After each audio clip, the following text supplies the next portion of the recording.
আসসালামু আলাইকুম ওয়া রাহমাতুল্লাহ।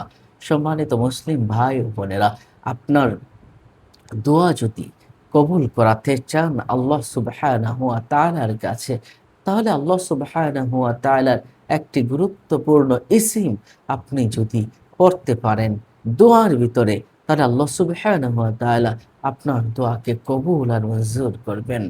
দোয়াটা কি? আল্লাহ সুবহানাহু ওয়া তাআলার একটি নাম আছে, ইয়া মুজিবু, ইয়া মুজিবু, ইয়া মুজিবু। ইয়া মুজিবু নামের অর্থই হলো হে প্রার্থনা কবুলকারী, দ্য রেসপন্ডার, হে প্রার্থনা কবুলকারী, হে দোয়া কবুলকারী।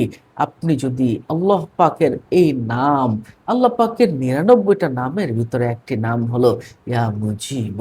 যদি কেউ দোয়ার সময় নামটা পড়ে, এটা আমরা আল্লাহর অলিদের কাছ থেকে পেয়েছি, বিভিন্ন কিতাবে পেয়েছি। ইমাম গাজ্জালী রহমাতুল্লাহ আলাইহি সহ বিভিন্ন কিতাবে আমরা এই দোয়াটার কথা এসেছে। আশরাফ আলী থানভী রহমতুল্লাহ আলাইহির কিতাবেও এসেছে।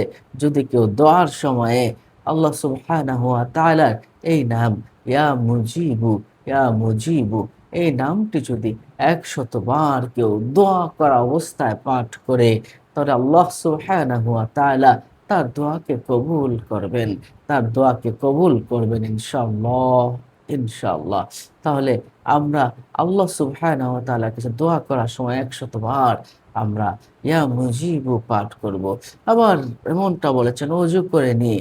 কেউ বলেছেন যে আরেকটা আমল এভাবে করা যায়, ওযু করে নিয়ে অত্যন্ত মনোযোগের সাথে, অত্যন্ত বিনয়ী কাতর হয়ে চোখের পানিগুলো ছেড়ে দিয়ে আপনি যদি মাত্র ৮৬ বার ইয়া মুজিবু, ইয়া মুজিবু পাঠ করতে পারেন, অতঃপর আল্লাহ পাক রব্বুল আলামিনের কাছে কায়ম অনুবাক্যে চোখের পানিগুলো ছেড়ে দিয়ে আল্লাহর কাছে যদি দোয়া করতে পারেন, সেই দোয়া আল্লাহ পাক রব্বুল আলামিন কবুল করে থাকেন। সুবহানাল্লাহ, সুবহানাল্লাহ। ইয়া মুজিবু ৮৬ বার আপনি পাঠ করলে আল্লাহ সুবহানাহু ওয়া তাআলা আপনার দোয়া কবুল করবেন।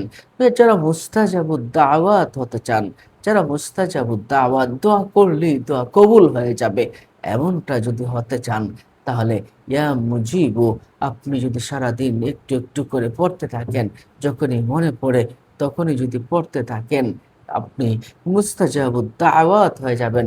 দোয়া কবুল, আপনি দোয়া করলেই দোয়া কবুল হয়ে যাবে। যার যে দোয়া করবে সেই দোয়াই কিন্তু কবুল হয়ে যায়। অর্থাৎ মুস্তাজাবুদ দাওয়াত হতে চাইলে ইয়া মুজিবু নামের আমলটা আপনাকে বেশি, বেশি করে করতে হবে। প্রতি নামাজের পরে অবশ্যই পড়তে হবে এবং হাঁটছেন, চলছেন, বসছেন, আপনি ইয়া মুজিবু এই নামটা আপনি পড়তে পারেন।